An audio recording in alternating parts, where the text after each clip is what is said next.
Ratan office ছুটির দিন বাসার সামনে ক্রিকেট প্র্যাকটিস করছে।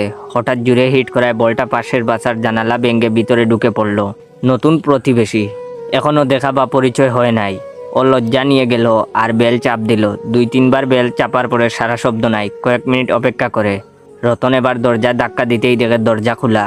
ও ভিতরে ঢুকলো, দেখে মেঝেতে কাচের ভাঙ্গা টুকরো ছড়ানো, একটা বোতল উল্টে পড়ে আছে আর একটা মুটকা এরাবিয়ান টাইপের লোক মাথার পাগড়ি পরে একটা সোফায় বসে আছে। রতন জিজ্ঞেস করলো, আপনি কি বাড়িওয়ালা? মোটা লোকটা বলল, না, আমি জিন।